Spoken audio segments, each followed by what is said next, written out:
လူငယ်လူကြီးပေါ့နော်လူငယ်လူကြီးလူလက်တောင်းမိဘနဲ့တာသမီဆရာသမားနဲ့တပည့်ပေါ့ចောင်းသားပေါ့နော်အဲ့လိုထပ်ပြီးတော့ပတ်ဝန်းကျင်ကလူကြီးနဲ့အိမ်ကလူကြီးပေါ့နော်ဒါတွေကdifferent ကဖြစ်ပြီးသားဒါပေမဲ့လေလူတွေကလေဘာလို့မတောင်းတဲ့အကြောင်းပေးချင်ကြလဲမသိဘူးဒီလားအဲ့ဒါကလည်း skill တစ်ခုပဲမတောင်းတဲ့အကြောင်းမပေးဘဲနဲ့လူတယောက်နဲ့တယောက်ကို respect ထားမယ်ဆိုရင်ပေါ့နော်လူကြီးလူငယ်မှမဟုတ်ဘူးဒါလူကြားထဲမှာလူတွေချင်းချင်းကလေ mutual respect ကရှိဖို့ရှိရမယ်မတောင်းတဲ့အကြံမပေးနဲ့ပြီးတော့မပြောပြပဲနဲ့မသိချင်နဲ့ဘသူ့အကြောင်းအောင်ပါလေဆိုတော့ဒီလိုမျိုးဆိုလို့ရှိရင်တကယ်ဟိုဘာလဲစိတ်စင်ရဲခြင်းကင်းစင်တဲ့ဘာလဲ society တခုတော့ရသွားမယ်ချင်တယ်အခုကမဟုတ်ဘူးကိုယ့်အကြောင်းလွယ်ပြီးသူများအကြောင်းကိုအကုန်သိချင်တယ်ဒီလိုမျိုးဟာတွေဖြစ်နေတဲ့အတွက်ကြောင့်မလို့လူတွေက social media ရှိတော့ရှိတယ်ဒါပေမဲ့ social media ကိုဘယ်လိုနေရာနဲ့သုံးရမလဲဘယ်လိုအကျိုးရှိသုံးရမလဲဆိုတဲ့ဟာလူတွေကတတိမထားမိရကိုယ်လည်းအဲ့လိုပဲအရင်တော့ကလေ social media ကိုဒီ post တွေတခုတည်းပဲသုံးမိရအခုနောက်ပိုင်းဆိုတော့ပြန်စင်းစားနေပေါ့နော်ဒါကိုပြန်ပြီးတော့ aware လုပ်ကြည့်တဲ့အချိန်မှာရှက်လာတယ်အဲ့ဒါကိုလေအရင်ရှက်လာတယ်အရင်ရှက်လွန်းလို့လေsocial ပေါ်တော့မှမတက်ရတော့အထိဖြစ်သွားရရဲ့အကြိုက်လေအခုဒီနေ့နောက်ပိုင်းမှာငါအခုတော့stable ဖြစ်လောက်ပြီပေါ့ stable ဖြစ်လောက်ပြီဆိုတော့ငါလှုပ်ချင်တဲ့ဟာလည်းရှိတယ်ဆိုတော့အတွေးနဲ့လေ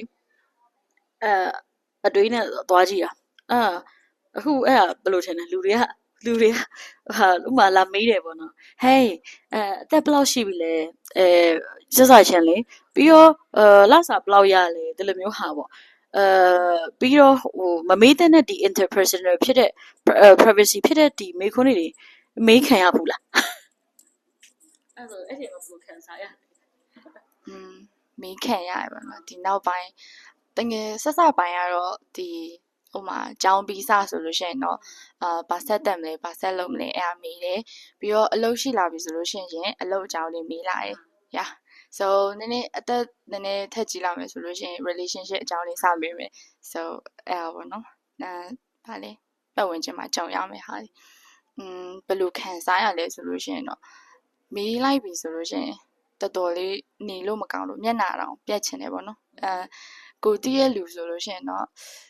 အဲ့တော့မှနည်းနည်းလေးတီးခန့်ပြီးတော့ရုပ်ကိုအဲ့လို control လုပ်ရတယ် pretend လုပ်ရတယ်မတည့်ရဲ့လူဆိုလို့ရှိရင်နည်းစီအတွက်ကကြတော့သူမေးလို့ရှိရင်နည်းစီကမဖြေဘူးဘယ်လိုမဖြေအောင်ဆိုလို့ရှိရင် like ပြုံးပြတော့အဲ့လိုမျိုးပဲပေါ့နော်သူမဟုတ်ရှောင်လိုက်တာတော့အဲ့လိုမျိုးတွေလုပ်လို့ရှိရတခါဆိုလို့ရှိရင်နည်းစီတော့အဲ့လိုမျိုးပဲဒီအလုံးနဲ့ပတ်သက်တာလာမေးရပေါ့အဲ့လိုလာမေးလို့ရှိရင်နည်းစီကပါလေပမာဆိုရင်တယောက်ခေါ်လိုက်လို့အဲ့လိုစားရဖြစ် pretend တကူလောက်လိုက်တာအဲ့လိုမျိုးနဲ့ပြီးရင်ဖြေလည်းမဖြေခိုင်ကြတော့မျက်နှာနည်းနည်းပြက်သွားတယ်ကိုမတီးရဲ့လူဆိုလို့ရှိရင်ဒီတိုင်းပဲပြုံးပြလိုက်တယ်အဲ့လိုမျိုးပဲ so ဒီချေဆိုလို့ရှိရင်အကယ်၍ဒီချေ person နဲ့အကြောင်းနဲ့ပတ်သက်ပြီးမိလိုက်ခင်ဘယ်လိုမျိုး response ပြန်လေးရှိတယ် so ခါတိုင်းကဘရင်ကြက်ခဲ့တော့ပေါ့နော်မရင်ကြက်ခဲ့တော့ကတော့ကျမကိုလစာလာမေးရပေါ့နော်တလောက်ကိုလစာဘယ်လောက်ရလဲငွေအများရနေပြီပဲဖြစ်တယ်ညာဖြစ်တယ်တို့လာမေးတဲ့အချိန်မှာဆိုလို့ရှိရင်တော့တုံ့ပြန်မိရရှိတယ်တုံ့ပြန်တာနည်းနည်းလေးဘယ်လိုပြောမလဲပွန့်လေးနဲ့နည်းနည်းကြမ်းတုံ့ပြန်မိရရှိတယ်ကြမ်းဆိုတော့မျိုးရိုင်းတာတော့မဟုတ်ပါဘူးဒါပေမဲ့ဒီမေးခွန်းကရိုင်းနေဆိုတာတော့ပြောလိုက်တယ်အဲ့လိုမျိုးပေါ့ဒါပေမဲ့လူကြီးတယောက်ကိုအဲ့လိုပြောတဲ့အချိန်မှာလူကြီးတွေကတော့ကိုယ့်ကိုရိုင်းတယ်လို့ထင်တာပေါ့နော်ဒါပေမဲ့သူတို့မေးလိုက်တဲ့မေးခွန်းကလည်းကိုယ့်အတွက်ရိုင်းတာဖြစ်နေတယ်အဲ့တော့ကိုမပြောလို့ရှိရင်သူတို့ကမသိတော့ကိုမကြိုက်ဘူးဆိုရင်တော့မကြိုက်ကြောင်းတော့ပြရမယ်ပေါ့အဲ့မှာတတိထားမိသွားတာတော့လေငါဒါမကြိုက်ဘူးဆိုရင်ငါမကြိုက်ကြောင်းပြောရမယ်တကယ်လို့မပြောဘူးဆိုဒီလူတွေကဒီ society မှာကိုယ့်ကိုဒီလိုမျိုးထပ်မင်းနေအောင်မှာပဲပေါ့ဒီ society ရဲ့ society ကိုဒီလိုမျိုးထပ်မမင်းအောင်ရက်ဖို့ဆိုရင်တော့အဲ့ဒါခုပဲရှိတယ်အခုနောက်ပိုင်းဆိုတော့လာမေးလို့ရှင့်လေဖြေစရာမရှိတာတကယ်ဘာဖြေရမှန်းမသိတော့ဘူးလမ်းပြောက်သွားလောက်စားဘယ်လောက်ရလဲလို့အခုဆိုရင်ဒီအသက်အရွယ်ပေါ့နော်ကျမတို့ over 30တွေဆိုတော့ဒီအသက်အရွယ်မှာဟာအိမ်ထောင်မပြုတ်သေးဘူးလားလို့ဒီရွယ်ဆိုလို့ရှိရင်ပါလေကလေးယူရခက်မယ်နော်လို့ပါလို့ညာလို့ဒီလိုမတောင်းတဲ့ဒီအကြံနေစွတ်ရွတ်ပဲလာပေးတာရှိရပေါ့နော်ဒါကျတော့ကျမတော်ကကိုဟိုမျိုးပေါ့တတိ မထားဘူးပေါ့ဒီမလို့လို့ပေါ့နော်အဲ့ဒါကိုသူတို့ကကျွန်မတို့အရင်စိတ်ပူနေတဲ့လူတွေရှိတယ်အဲ့လိုဟာကိုဘယ်လိုပြန်ပြောရမှာလဲဆိုတော့အရင်တော့ဆိုရင်တော့ပြောဖြစ်မှာအခုနောက်ပိုင်းတော့မပြောတော့ဘူးမပြောတော့ပဲနဲ့ဒီတိုင်းပဲပြောစရာလည်းမရှိဘူးပြောစရာလည်းမရှိဘူးထပ်ပြီးတော့အဲ့တယောက်နဲ့လည်းထပ်ပြီးတော့ dealing ထပ်မလုပ်တော့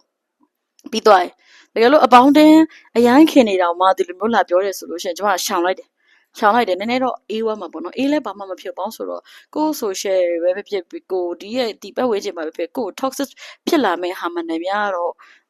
မှန်တယ်များတော့ဝီးချောင်မှာကောင်းတယ်မရှောင်ဘူးဆိုရင်တော့ကိုယ်လည်းတနေ့ကျရင်အဲ့လိုလူပြန်ဖြစ်လာမှာပဲအဲ့လိုလူဖြစ်လာမှာအဲ့လိုလူဖြစ်လာတဲ့အချိန်ကျလို့ရှိရင်နောက်ပိုင်းကိုယ့်ရဲ့ generation တွေဆိုရင်ကိုခံစားရတဲ့ဒီ toxic mindset တွေပဲဖြစ်ဖြစ်ဒီ toxic society ပဲဖြစ်ဖြစ်ဒီဟိုပါပေါ့ဒီဟိုပါလူတွေက abuse လုပ်တယ်ဆိုတော့ဒီ physical abuse လုပ်တာတခုတည်းမဟုတ်ဘူးเนาะဒီ mentally abuse လုပ်တာလည်းအရေးကြီးတယ်အဲ့တော့ကိုကလည်းအဲ့လိုမျိုး abuse